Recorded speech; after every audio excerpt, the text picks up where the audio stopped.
तो हेलो दोस्तों, चलिए आज हम मार्क्सिज्म को पढ़ेंगे। तो इससे पहले कि इस टॉपिक को शुरुआत करूं, एक रिक्वेस्ट है आप लोगों से कि वीडियो को ज़्यादा से ज़्यादा सपोर्ट करिए आप लोग, क्योंकि मैं चाहता हूं कि इस सीरीज को जल्दी से जल्दी ख़त्म किया जा सके। उसके लिए ज़रूरी है कि आप लोग इसको सपोर्ट अपना दें, जिससे कि मोटिवेशन मिलता रहे और जल्दी से जल्दी इसको ख़त्म किया जा सके।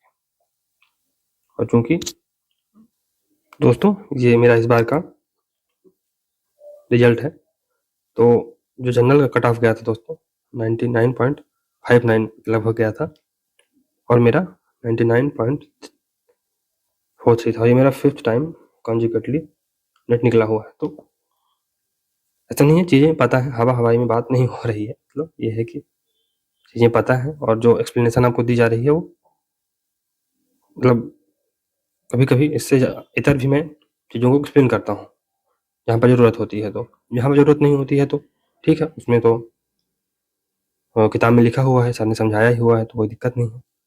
और ये बुक को मैंने मतलब पढ़ा है, तो ये अच्छी है। मतलब इसको अगर आप पढ़ेंगे तो 70 to 80% क्वेश्चन यहाँ से हो जाएंगे। फिर बहुत सारे क्वेश्चन इनडायरेक्ट आते हैं, उनको आप रीजनिंग के माध्यम से सॉल्व करना पड़ता है। तो ये है। तो चलिए बहुत ज़्यादा टाइम न लेते हुए आपका स्टार्ट करते हैं। तो सपोर्ट दोस्तों बनाइए, सपोर्ट, जिससे कि इसको सीरीज को जल्दी जल्दी में ख़त्म कर सकूँ।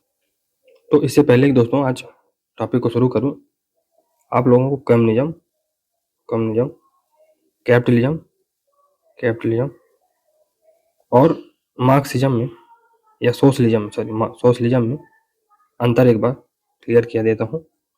तो जो कम्युनिज्म होता है उसमें नो प्राइवेट ऑनरशिप इसमें नहीं होती है, किसी भी प्रकार की प्राइवेट ऑनरशिप नहीं होगी।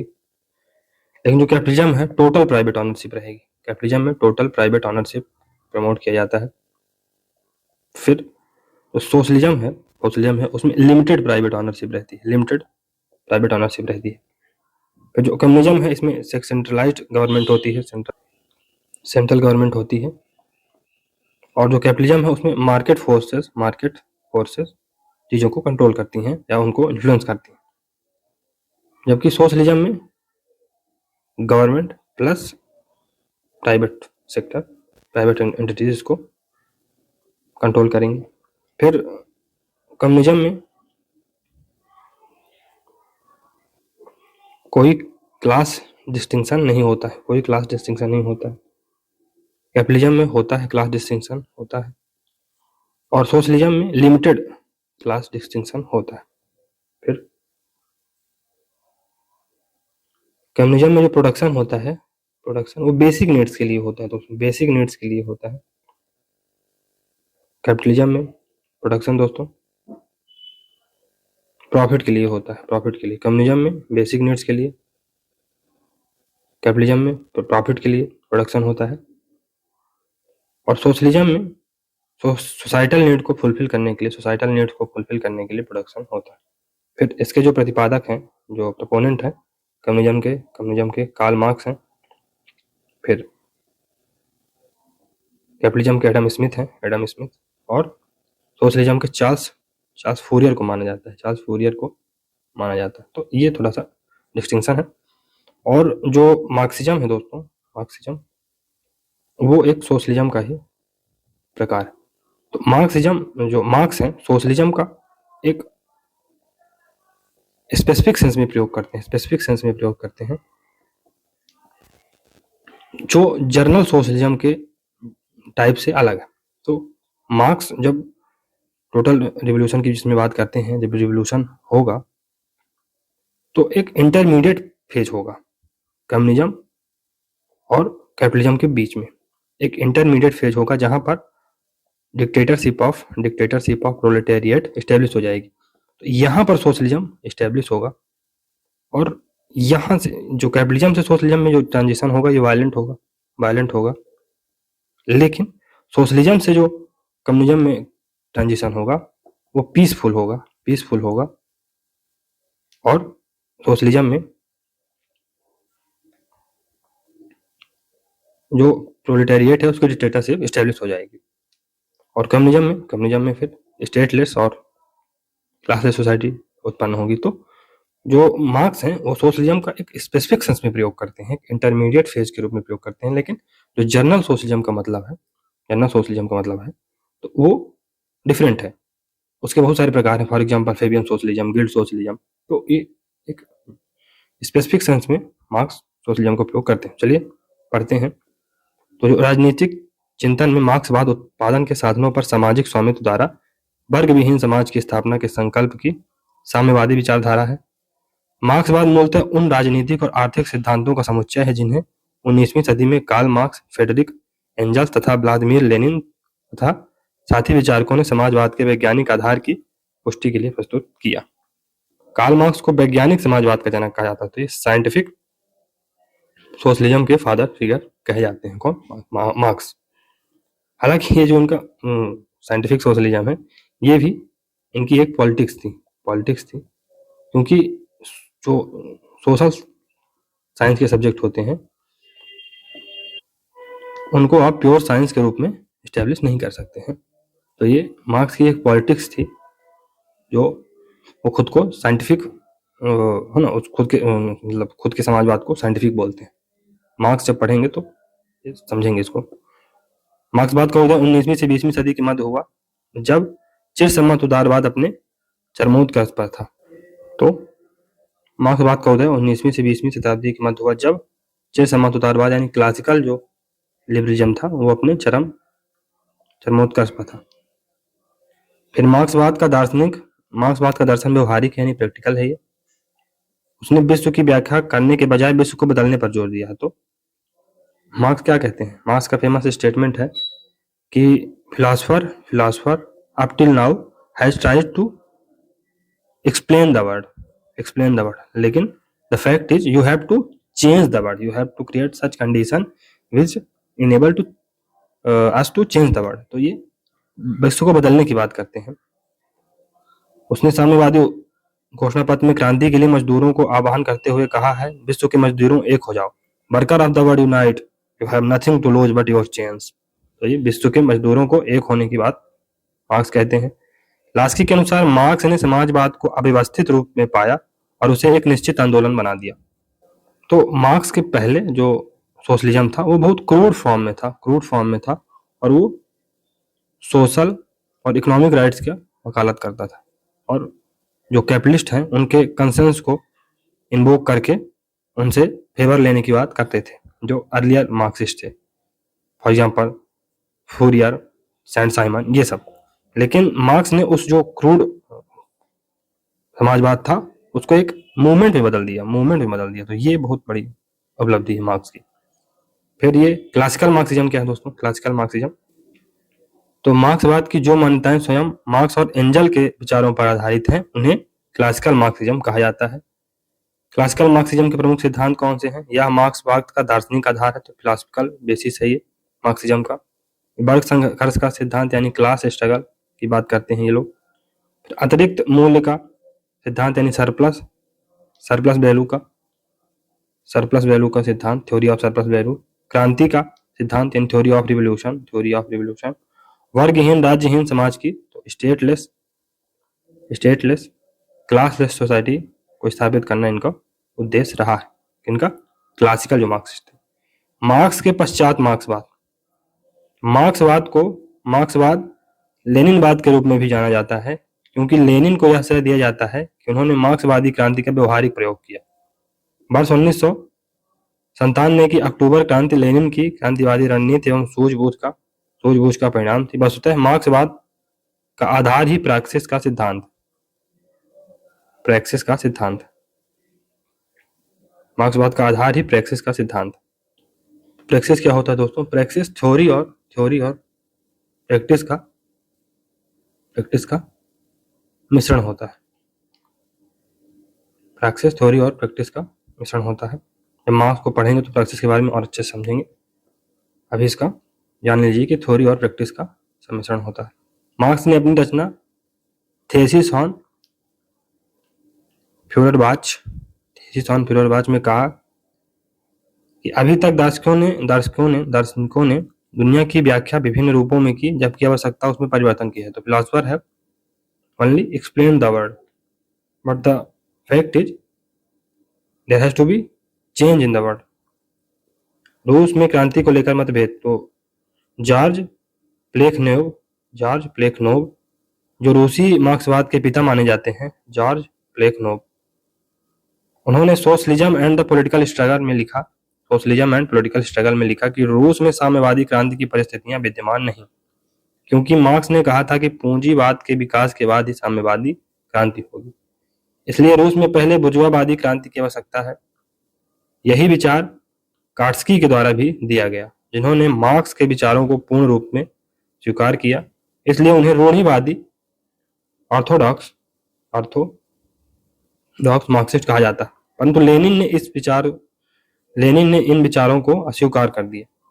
लेनिन द्वारा मार्क्स के विचारों की व्याख्या क्या की गई, तो लेनिन ने व्यवहारिक परिवर्तन कर दिखाया। लेनिन के अनुसार परिवर्तित स्थितियों में मार्क्स के सिद्धांतों की व्याख्या भी परिवर्तित हो गई। In changed circumstances, the meaning and the explanation of the Marxist theory has also changed. Lenin के अनुसार पूंजीवाद का विनाश अपरिहार्य है और साम्यवादी समाज की स्थापना होगी।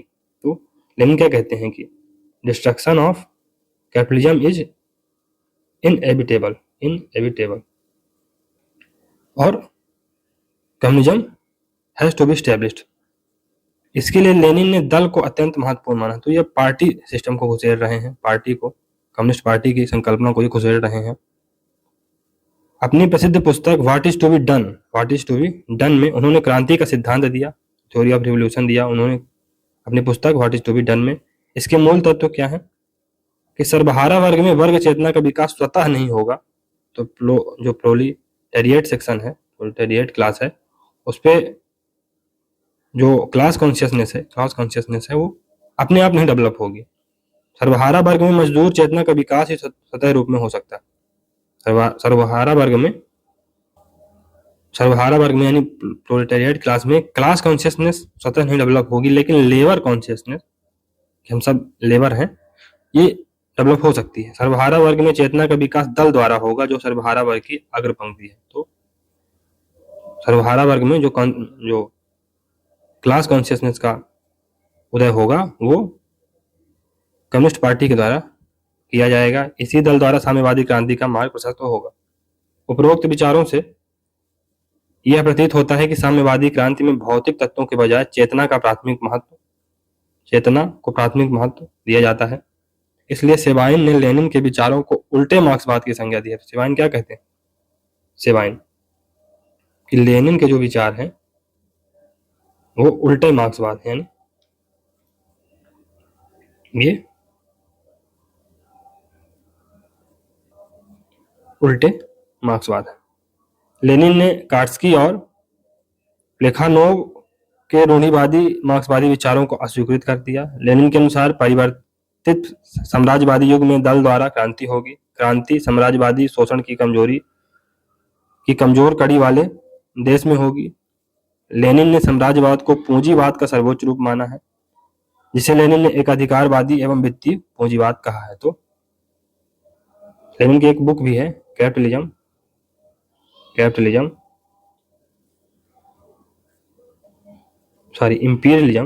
Imperialism, the highest stage of capitalism, इनकी बुक भी है। तो उन्होंने इंपीरियलिज्म को कैपिटलिज्म का हाईएस्ट स्टेज माना है। उनके अनुसार पूंजीवादी साम्राज्यवादी व्यवस्था के कारण साम्यवादी क्रांति को दोहरी हानि उठानी पड़ रही है। विकसित पूंजीवादी देशों में क्रांति नहीं हो रही है, अल्प विकसित देशों का भी शोषण हो रहा है। तो लेनिन ने साम्राज्यवाद विरोधी संघर्ष और पूंजीवाद विरोधी संघर्ष को एक साथ मिलाने का प्रयास किया। उनके अनुसार सोवियत संघ यूएसएसआर के साम्यवादी क्रांति तभी स्थायी होगी जब पश्चिमी यूरोपीय देशों में क्रांति द्वारा इनको सहायता दी जाएगी।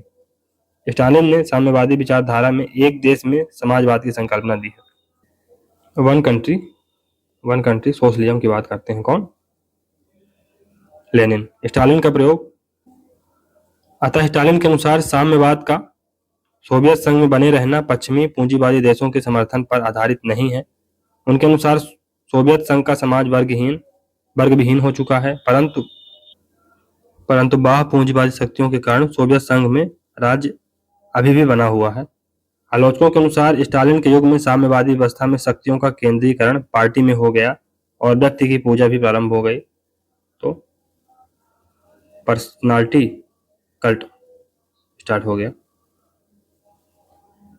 सत्ता के अति केंद्रीकरण के परिणाम स्वरूप सर्वहारा वर्ग स्वयं हाशिए पर आ गया और व्यवस्था से अलग थलग हो गया। तो जो प्रोलेटेरिएट क्लास थी वो स्वयं मार्जिनलाइज्ड हो गई। क्यों? क्योंकि सत्ता का बहुत ज्यादा केंद्रीकरण हो गया।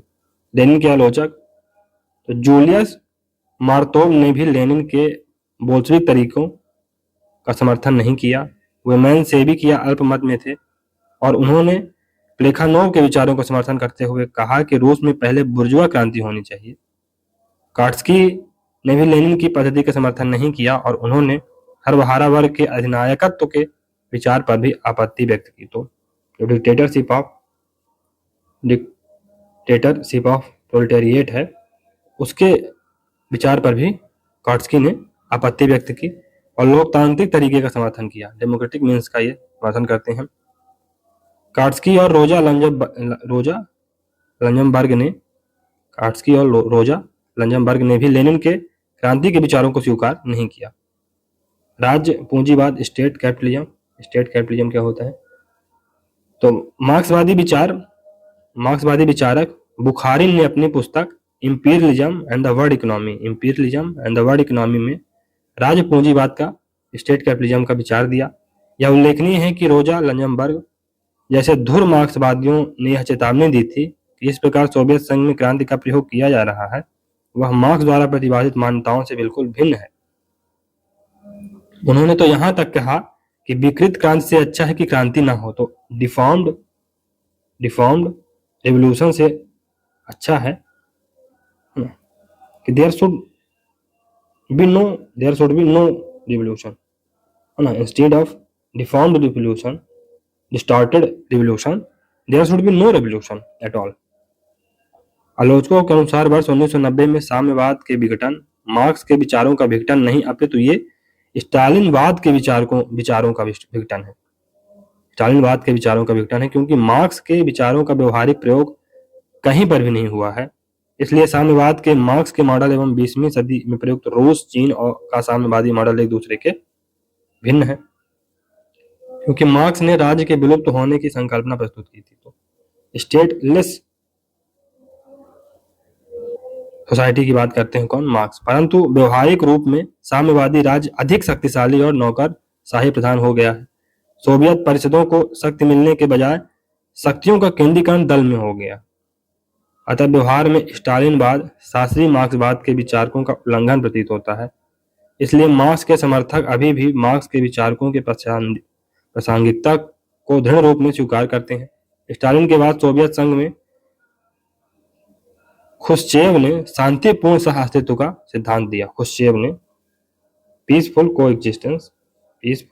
कोएग्जिस्टेंस का कॉन्सेप्ट दिया, जिसका अर्थ था कि पूंजीवादी राज्य एवं साम्यवादी राज्य एक दूसरे के साथ शांतिपूर्ण और सामंजस्यपूर्ण तरीके से रह सकते हैं।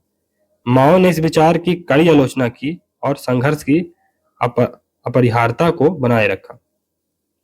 यह बिंदु ध्यान देने योग्य है कि 60 के दशक में व्यवहारिक रूप में साम्यवादी खेमे में दरार पड़ गई। सोवियत संघ एवं चीन के बीच गहरे मतभेद उत्पन्न हो गए। चीन ने स्वयं को मार्क्सवाद लेनिनवाद का सच्चा उत्तराधिकारी घोषित किया। अतः साम्यवादियों की विश्व क्रांति की संकल्पना संकटग्रस्त प्रतीत होने लगी। तो जो साम्यवादी कम्युनिस्ट वर्ल्ड रिवोल्यूशन की बात कर रहे थे उसमें दरार पड़ गई, वो संकट में आ गई। माओ ने भी स्वयं को मार्क्सवादी लेनिनवादी कहा, परंतु अन्य विचारकों ने उसके विचारों को माओवाद कहा। माओ ने एक पिछड़े एशियाई समाज में साम्यवादी क्रांति का सिद्धांत दिया। उसके अनुसार लोगों की दृढ़ चेतना द्वारा अत्यंत पिछड़ी स्थितियों पर भी विजय पाई जा सकती है। माओ ने मार्क्स के विचारों में महत्वपूर्ण परिवर्तन करते हुए किसानों को सर्वहारा वर्ग की अग्रपंथी घोषित कर दिया। तो अब ये पेजेंट को प्रोलेटेरिएट क्लास के अंदर ले आते हैं। ओरिजिनली वर्कर्स प्रोलेटेरिएट क्लास को फॉर्म करते हैं, लेकिन माओ ने किसानों को भी सर्वहारा वर्ग की अग्रपंक्ति में घोषित कर दिया। माओ ने व्यवहारिक रणनीति का प्रयोग करते हुए किसानों एवं गांवों को क्रांति का मुख्य केंद्र बनाया। उसने सोवियत संघ की साम्यवादी क्रांति में पैदा हुए नौकरशाहीकरण की प्रवृत्तियों की आलोचना की। उसके अनुसार साम्यवादी क्रांति का अर्थ केवल उत्पादन के साधनों पर ही राज्य का नियंत्रण करना नहीं बल्कि लोगों का वैज्ञानिक परिवर्तन करना भी है। उसके अनुसार साम्यवादी क्रांति के बाद भी समाज में विरोध बने रहते हैं। इन विरोधों के समाधान के लिए सतत क्रांति यानी परपेचुअल रिवोल्यूशन की जरूरत पड़ेगी। अतः माओ के विचारों में वैचारिक शक्ति भौतिक शक्ति से ज्यादा महत्वपूर्ण सिद्ध हुई। वर्ष 1979 में डेंग सियाओपिंग ने माओ के मूल विचारों में महत्वपूर्ण परिवर्तन कर दिए। मार्क्सवादी राज्य का विचार, तो मार्क्सिस्ट थ्योरी ऑफ स्टेट। तो मार्क्स के अनुसार उदारवाद राज्य की आलोचना। मार्क्सवादियों के अनुसार आधार एवं व्यवस्था नामक संरचना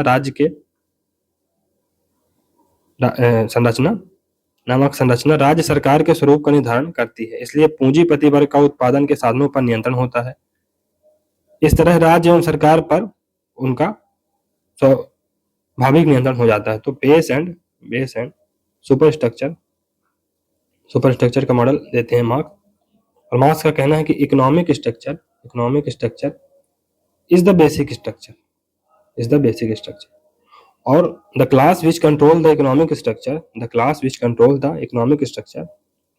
also controls the superstructure तो ये बात है कि जो क्लास इकोनॉमिक स्ट्रक्चर को कंट्रोल करेगी वही सुपर स्ट्रक्चर को भी कंट्रोल करेगी और उसका ही पूरा डोमिनेशन होगा। और इस केस में वो कैपिटलिस्ट को रिफर कर रहे थे। मार्क्स का एक फेमस स्टेटमेंट है कि capitalism is the executive committee of बुर्जुआ।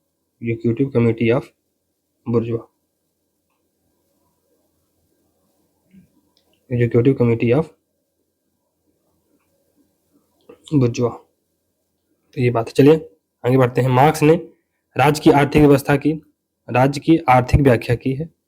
राज्य पूंजीपतियों के हाथों में शोषण का एक यंत्र है। तो state is a tool in the hands of capitalist class. तो स्टेट इज अ टूल एक एक्सप्लॉइटेटिव टूल है in the hands of capitalist class और परजीवी संस्था है यानी पैरासिटिक इंस्टीट्यूशन है। इसलिए उदारवादियों द्वारा प्रतिपादित राज्य के तटस्थ यानी जो न्यूट्रलिटी की बात करते हैं ना लिबरल्स, निष्पक्ष यानी इम्पार्शियल और वेलफेयर जो स्वरूप है को मार्क्सवादियों ने अस्वीकार कर दिया। मार्क्सवादी राज्य को ना तो प्राकृतिक मानते हैं तो ना तो ये राज्य को नेचुरल मानते हैं और ना ही कल्याणकारी ना ही वेलफेयरिस्ट मानते हैं बल्कि राज्य की उत्पत्ति इसलिए हुई है कि समाज दो वर्गों के बीच विभाजित हो गया और पूंजीपति वर्ग द्वारा निजी संपत्ति यानी प्राइवेट प्रॉपर्टी को बनाए रखने के लिए राज्य का निर्माण किया गया। तो जो कैपिटलिस्ट है उन्होंने राज्य का निर्माण क्यों किया? इसके माध्यम से प्राइवेट प्रॉपर्टी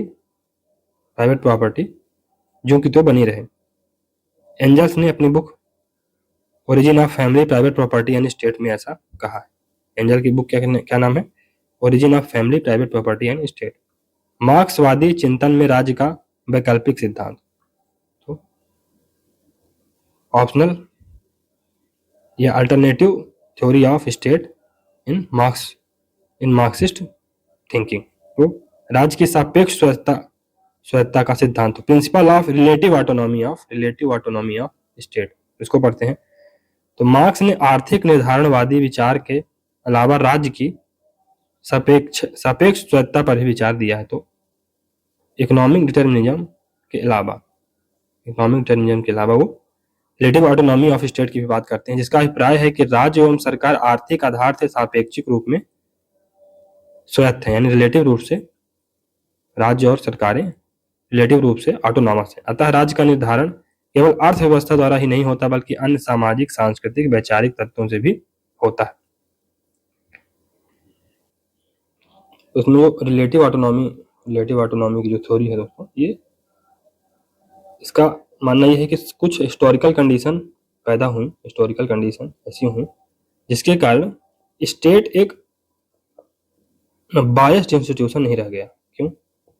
क्योंकि कुछ हिस्टोरिकल कंडीशन पैदा हुई। फॉर एग्जांपल कुछ ऐसे केसेस हुए जहां पर वर्कर्स और कैपिटलिस्ट दोनों सिमिलर पोजीशन में थे, दोनों भी बच करने के लिए तैयार नहीं थे, दोनों की जो स्ट्रेंथ थी इक्वली बराबर थी। फिर वर्कर्स कैपिटलिस्ट के साथ एक और क्लास एग्जिस्ट कर रही थी। फॉर एग्जांपल जो तो वर्कर्स कैपिटलिस्ट और के साथ साथ एक अन्य class, for example feudal class भी स्ट्रांग थी। तो स्टेट किसकी बात माने? तो स्टेट फिर उस स्थान पर रिलेटिव ऑटोनॉमस हो गया। लेकिन मार्क्स का कहना है कि जब इमरजेंसी सिचुएशन आएंगी, जब कैपिटलिज्म क्राइसिस में होगा, फॉर एग्जांपल 2007 में जो ग्लोबल फाइनेंशियल क्राइसिस आती है, तो स्टेट ने किसका सपोर्ट किया? स्टेट ने कैपिटलिस्ट का ही सपोर्ट किया। स्टेट ने कैपिटलिस्ट का ही सपोर्ट किया। तो मतलब जो क्राइसिस सिचुएशन आएगी तब स्टेट कैपिटलिस्ट का ही सपोर्ट करेगा, लेकिन नॉर्मल सिचुएशन में स्टेट ऑटोनॉमस हो जाएगा।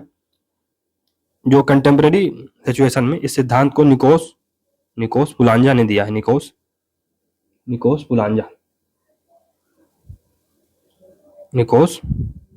पुलांजा अपनी उनकी बुक क्या नाम है? उनकी बुक का नाम है political power and social classes.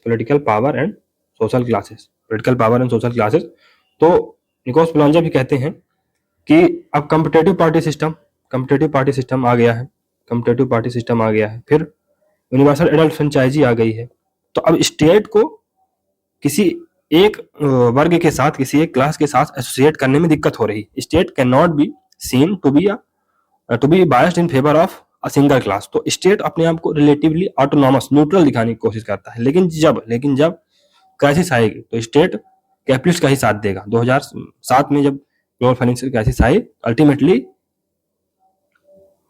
State ने कैपिटलिस्ट को ही बचाया। तो ये बात है, ये रिलेटिव ऑटोनॉमी की थ्योरी है। तो इसमें थोड़ा सा चलिए आगे बढ़ते हैं। तो समकालीन यानी कंटेम्प्रेरी जो मार्क्सिस्ट हैं उनके विचारों को देखते हैं। तो नव मार्क्सवादियों द्वारा यानी न्यू मार्क्सिस्ट द्वारा राज्य की व्याख्या। तो कल्याणकारी राज्य एवं बहुलवादी राज्य का सीधा खंडन किया और उनके अनुसार राज्य कल्याणकारी नहीं हो सकता। अभी भी यह शोषण का यंत्र है। परंतु मिलीबैंड की व्याख्या परंपरागत मार्क्सवादियों से अलग है, जो समाज में केवल दो वर्गों को मानते हैं। मिलीबैंड ने यह माना कि वर्तमान में पूंजीवादी वर्ग भी अनेक समूहों में विभाजित है और राज्य के अलावा सिविल सेवा, नौकरशाही एवं मीडिया के द्वारा पूंजीवादी व्यवस्था का संरक्षण किया जाता है। सिविल सेवक जनता की भलाई के लिए कार्य नहीं करते, अपितु पूंजीपतियों के हितों का संरक्षण करते हैं। उन्होंने इसका कारण बताते हुए कहा कि पूंजीपतियों एवं नौकरशाहों की सामाजिक और शैक्षणिक पृष्ठभूमि एक समान होती है, इसलिए दोनों एक दूसरे के हितों का संरक्षण करते हैं। राल्फ मिली बैंड की दोस्तों एक बुक है, उसको याद रखिएगा, द स्टेट इन द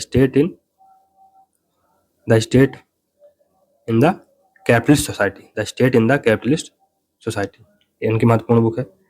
विश्लेषणात्मक मार्क्सिज्म, तो एनालिटिकल मार्क्सिज्म। तो विश्लेषणात्मक मार्क्सवादियों ने, एनालिटिकल मार्क्सिस्टों ने मार्क्स की मान्यताओं के तार्किक विश्लेषण पर बल दिया है। तो ये rational analysis of Marx ideas ही उसकी बात करते हैं। इसलिए जो विचार तर्क की कसौटी पर न खरे उतरे उन्हें छोड़ देना चाहिए। संरचनात्मक मार्क्सवाद यानी स्ट्रक्चरल मार्क्सिज्म। तो फ्रांसीसी विचारक लुईस अल्थूजर ने कहा कि समाज में 3 प्रकार की संरचनाएं होती हैं।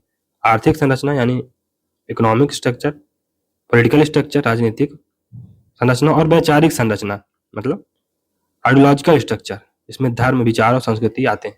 तो मार्क्स ने राज्य का पुलिस और शासन व्यवस्था के रूप में वर्णन किया, जिसका अभिप्राय है कि राज्य एक दमनकारी संस्था है। तो राज्य एक ऑपरेसिव इंस्टीट्यूशन है। जबकि संरचनात्मक मार्क्सवादियों ने राज्य की वैचारिक संरचनाओं पर अधिक बल प्रदान किया। अतः राज्य के द्वारा ऐसे सांस्कृतिक मूल्य और विचार पैदा किए जाते हैं जिनसे कि पूंजीवाद को स्थायी बनाया जाए। तो ये हेजिमनी क्रिएट की जाती है राज्य के द्वारा। मैन्युफैक्चरिंग ऑफ कंसेंट होता है, इसके माध्यम से एक्सप्लॉइटेड होता है, feels happiness in his own in his own exploitation। और ये हेज मनी का कॉन्सेप्ट ग्रामसी ने दिया है। चलिए इसको आगे मतलब पढ़ेंगे इसको। फिर नियो मार्क्सिस्ट तो क्या है ये नियो मार्क्सिज्म? तो नव मार्क्सवादी विचारक सोवियत क्रांति के बाद विकसित हुए। जॉर्ज ल्यूकास एवं ग्रामसी जैसे मार्क्सवादी विचारकों ने मार्क्स की भौतिकवादी एवं निष्क्रिय व्यवस्था को अस्वीकार किया। इनके अनुसार मार्क्स के विचारों का मूल आधार व्यक्ति निष्ठा एवं चेतना में है।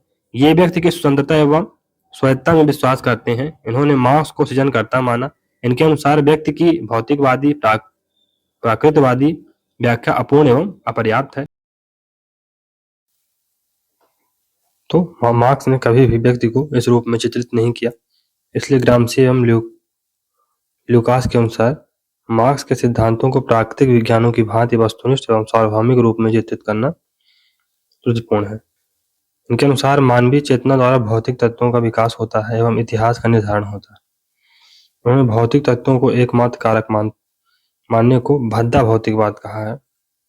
इन दोनों विचारकों ने मार्क्स की व्यवस्था व्याख्या मानववादी समता प्रेमी विचारक के रूप में की है। यह ध्यान देने योग्य है कि ये आर्थिक कारकों को पूर्ण रूप से अस्वीकृत नहीं करते, बल्कि आर्थिक कारणों के साथ चेतना एवं मनोवैज्ञानिक पक्षों को भी महत्व देते हैं। उन्हें पूंजीवाद के बने रहने का कारण भी बताया। तो इकोनॉमिक फैक्टर है, economic structure is basic structure. ये नियो मार्क्सिस्ट भी मानते हैं कि economic structure is basic structure like marks, जैसा कि मार्क्स मानते हैं। लेकिन वो ये भी मानते हैं कि जो कल्चरल और इंस्टीट्यूशनल फैक्टर भी महत्वपूर्ण होते हैं। तो केवल इकोनॉमिक स्ट्रक्चर बस बेसिक स्ट्रक्चर नहीं होता है, बल्कि जो सुपर स्ट्रक्चर जिसमें मीडिया, चर्च और बहुत सारे इंस्टीट्यूशन आते हैं, वो भी महत्वपूर्ण होते हैं। इसके अनुसार पूंजीवाद ने मानव समुदाय पर अपना नियंत्रण स्थापित कर लिया है तथा इसके विरोधी भी इसके समर्थक प्रतीत होते हैं। पूंजीवादी विश्व की आलोचना करते हुए इन लोगों ने कहा है कि समूचा विश्व मानव द्वारा निर्मित तथा मानव की सृजनात्मक क्षमता का परिणाम है। इसके बाद भी व्यक्ति इससे पराया है तथा व्यक्ति वस्तु की भांति बन गया। तो human has been reduced to a commodity. फिर वर्ष 1970 के दशक में पश्चिमी यूरोपीय देशों में परंपरागत मार्क्सवादी सिद्धांतों को सीधे चुनौती दी गई। इटली, स्पेन एवं फ्रांस नामक यूरोपीय देशों के साम्यवादी दलों ने सर्वहारा वर्ग के अधिनायकत्व की संकल्पना को अस्वीकार कर दिया तथा लोकतंत्र को प्राथमिकता प्रदान की गई। इसे ही यूरो साम्यवाद की संज्ञा दी जाती है। इसका समर्थन कार्टस्की ने बहुत पहले किया था। ग्रामसी ने इसे स्थितियों के युद्ध के रूप में चित्रित किया। तो बार ऑफ पोजीशन के रूप में इसे चित्रित किया। फिर अतः मार्क्सवादी विचारक यह कहने लगे हैं कि साम्यवाद की प्राप्ति का कोई एक सार्वभौमिक मॉडल नहीं है, तो कोई एक यूनिवर्सल मॉडल नहीं है इसके माध्यम से कम्युनिज्म को स्टैब्लिश किया जा सके, बल्कि साम्यवाद की प्राप्ति का तरीका विभिन्न देशों की परिस्थितियों द्वारा निर्धारित होगा। इन विचारकों के अनुसार सर्वहारा वर्ग में केवल श्रमिक ही नहीं आते, अपितु कृषक, बुद्धिजीवी, व्यवसायी, सिविल सेवक तथा छोटे उद्यमी भी पूंजीवाद का विरोध करेंगे। इन्होंने यह स्वीकार किया है कि साम्यवादी आदर्श की प्राप्ति क्रांतिकारी तरीके के बजाय विकासवादी एवं क्रमिक रूप से संभव है। यूरो साम्यवाद के प्रमुख प्रवक्ता एनरिको बर्नलिंगुअवर हैं। एनरिको बर्नलिंगुअवर और सैंटियागो कैरिलो हैं, जिन्होंने स्टालिनवादी सोवियत मॉडल की कड़ी आलोचना की। द्वितीय विश्व युद्ध के बाद नव वामपंथी विचारधारा के लोगों ने आलोचनात्मक सिद्धांत का निर्माण किया।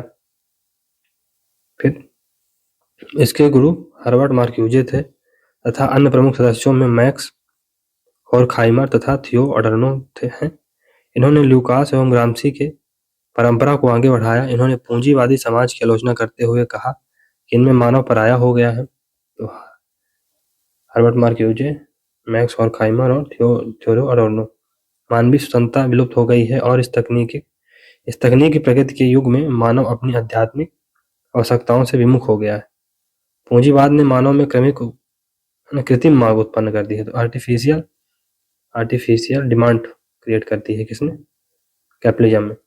फ्रैंकफर्ट स्कूल ने मार्क्स की व्याख्या आर्थिक आधार पर नहीं की बल्कि फ्रायड के मनोवैज्ञानिक आधार पर की। मार्क्यूजे के अनुसार आज की पूंजीवादी युग में श्रमिकों के पास पर्याप्त भौतिकवादी संसाधन उपलब्ध हैं। उन्होंने तो यहाँ तक कहा है कि व्यक्ति की आत्मा तो कार में बसती है। पूंजीवादी समाज ने उपभोक्तावाद को बढ़ावा दिया है तथा व्यक्ति जानवर बन गया है और उसका दिमाग खो चुका है। व्यक्ति के जीवन के प्रत्येक पक्ष पर वैज्ञानिक एवं तकनीक पक्ष हावी है। सभी वस्तुओं को मात्रात्मक रूप में वर्गीकृत किया जा रहा है। इसी मान्यता को मार्क्यूजे ने एक आयामी व्यक्ति की संकल्पना कहा है। तो मार्क्यूजे ने वन डायमेंशनल मैन का कॉन्सेप्ट दिया है कि मैन वन डायमेंशनल हो गया है। वो सभी वस्तुओं को मात्रात्मक रूप में वर्गीकृत किया जा रहा है ना। उसके जीवन के प्रत्येक पक्ष पर वैज्ञानिक एवं तकनीक पक्ष हावी है। तो ये व्यक्ति वन डायमेंशनल हो गया। मार्क्यूजे के अनुसार पूंजीवादी व्यवस्था को निर्जाति एवं प्रजाति, अल्पसंख्यक, बेरोजगारों और दलित इसके आधार को नष्ट कर सकते हैं, परंतु मार्क्यूजे की संकल्पना में सर्वहारा वर्ग की संकल्पना आशावादी नहीं। अतः नव मार्क्सवादियों के अनुसार वर्तमान पूंजीवादी समाज की त्रुटियों को अमूलवादी लोकतांत्रिक तरीके से दूर किया जा सकता है। इसका अर्थ है कि लोकतंत्र का प्रयोग आर्थिक, सामाजिक और राजनीतिक प्रत्येक क्षेत्र में होना चाहिए। नव मार्क्सवादियों ने कार्ल पॉपर की आलोचना का भी खंडन किया।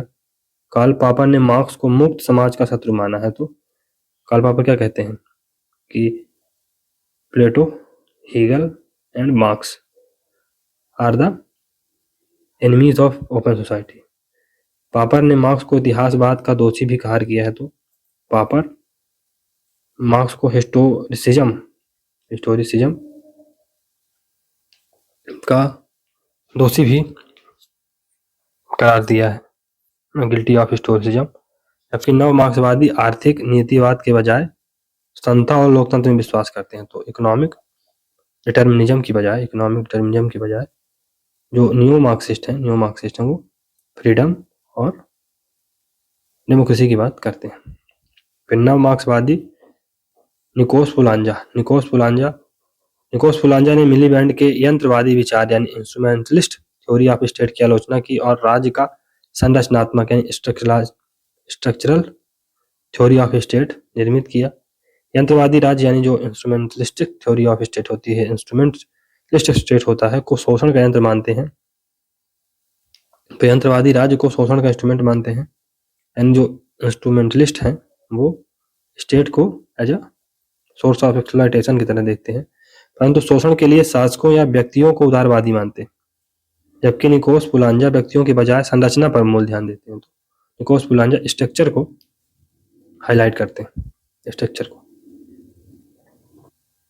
फिर राल्फ मिलीबैंड और यंत्रवादियों का मानना है कि जिन व्यक्तियों के हाथों में उत्पादन के साधन हैं उन्हीं का राज्य सरकार पर नियंत्रण होगा। जबकि निकोस पुलांजा जैसे संरचनावादियों का मानना है कि राज्य उन पूंजीवादी संरचनाओं को उत्पन्न करता है जो पूंजीवाद को और प्रभावी बनाती है। उनके अनुसार पूंजीवादी वर्ग का आपस में संघर्ष भी विद्यमान होता है, इसलिए राज्य केवल अर्थव्यवस्था से ही निर्धारित नहीं होता बल्कि अर्थव्यवस्था के अलावा राज्य के स्वरूप को अनेक संरचनाएं जैसे कि वैचारिक निर्धारित करती हैं। इसलिए निकोस पुलांजा के अनुसार राज्य आर्थिक गतिविधियों से सापेक्ष रूप में स्वायत्त है। तो आर्थिक गतिविधियों में राज्य रिलेटिवली ऑटोनॉमस है। निष्कर्ष क्या है?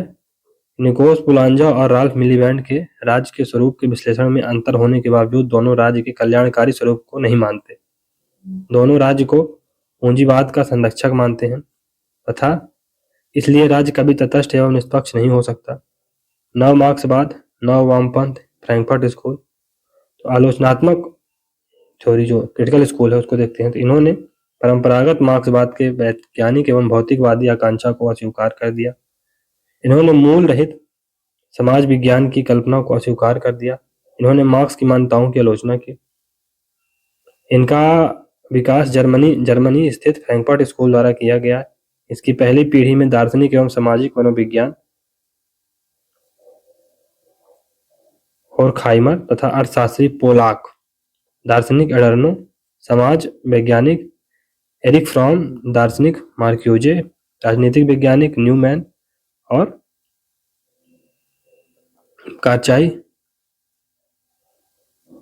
कार्चाइमर प्रमुख हैं। दूसरी पीढ़ी के विचारकों में दार्शनिक समाजवादी हैबरमास, दार्शनिक बेलमर, राजनीतिक वैज्ञानिक आफी एवं एंथ्रोपोलॉजिस्ट एडर ने फ्रैंकफर्ट स्कूल की मूल मान्यताएं मतलब ये हैं। और फ्रैंकफर्ट स्कूल की मूल मान्यताएं निम्नलिखित हैं जो कोलाकोव्स्की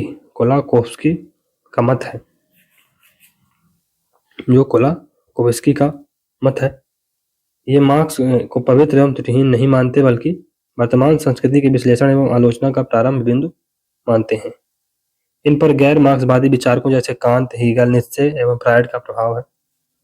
ये किसी राजनीतिक दल से संबंधित नहीं है। इन्होंने साम्यवाद अथवा सामाजिक लोकतंत्र से स्वयं को कभी नहीं जोड़ा। ये लुकास एवं कोर्स की मार्क्स की व्याख्या से प्रभावित हैं। ये सिद्धांत को स्वायत्तता बनाए रखने के समर्थक थे और मार्क्स के प्रैक्सिस के विचारों के विरोधी थे। यद्यपि ये वर्तमान व्यवस्था के विरोधी थे एवं इसमें परिवर्तन चाहते थे। इन्होंने स्वयं को सर्वहारा एवं साम्यवादी दल से नहीं जोड़ा और सर्वहारा वर्ग की क्रांतिकारी क्षमता से संदेह व्यक्त करते हैं। यद्यपि सर्वहारा के शोषण एवं अलगाव से सहमत थे, इन्होंने परंपरावादी मार्क्स को अस्वीकार कर दिया। यद्यपि क्रांतिकारी बुद्धिजीवी आंदोलन के समर्थक थे, इन्होंने सुधारवाद एवं क्रमिक परिवर्तन का विरोध किया तथा वर्तमान में पूर्ण बदलाव चाहते थे। वर्तमान में इसके सबसे महत्वपूर्ण विचारक हैबरमास हैं। निष्कर्ष तो उत्तर आधुनिकतावादियों ने विचारधाराओं की भव्य व्याख्याओं ग्रांड नैरेटिव की मान्यता को अस्वीकार किया, क्योंकि मार्क्सवाद में इतिहास एवं समाज की वस्तुनिष्ठ व्याख्या करने का दावा किया गया है और इन्होंने अपने सिद्धांतों के एकमात्र सत्य माना। जबकि उत्तर आधुनिकतावादी बहुलवादी विचारकों के समर्थक हैं एवं विविधता को बनाए रखने के पक्षधर हैं। अतः समाज की नीतिवादी एवं एकीकृत व्यवस्था को अस्वीकार करते हैं। यूरो कम्युनिज्म क्या है? तो इसके अनुसार परंपरावादी रूढ़िवादी मार्क्सवाद का खंडन किया गया। इसका प्रयोग बोल्शेविकवाद के रूप में किया हुआ। इसके अनुसार मार्क्सवादी विचारक सार्वभौमिक नहीं। टोगलेटी ने प्रगतिशाली लोकतंत्र प्रोग्रेसिव डेमोक्रेसी का विचार दिया, अतः बहुदलीय व्यवस्था एवं बहुलवादी समाज को स्वीकार किया। इन्होंने समाजवादी लक्ष्यों को क्रमिक एवं लोकतांत्रिक रूप में प्राप्त करने का प्रयास किया। इन्होंने सर्वहारा वर्ग के अधिनायकत्व एवं एक दलीय शासन का विरोध किया। टोगलेटी ने यूरो समाजवाद और यूरो साम्यवाद और राज्य यूरो कम्युनिज्म तथा स्टेट में ग्राम्शी के विचारकों को पुनः नरजीवित किया। तो चलिए दोस्तों, ये हमारा यहाँ से मार्क्सिज्म खत्म होता है। तो हम अगले लेक्चर में मिलेंगे, जहाँ पर हम फेमिनिज्म के बारे में पढ़ेंगे। तो दोस्तों, अगर आपको ये सीरीज अच्छी लग रही है तो लाइक सब्सक्राइब करिए, सपोर्ट करिए, जिससे कि जल्दी से जल्दी इसको खत्म किया जा सके। चलिए मिलते हैं अगले सीरीज में, तब तक के लिए goodbye and thank you very much for discussion.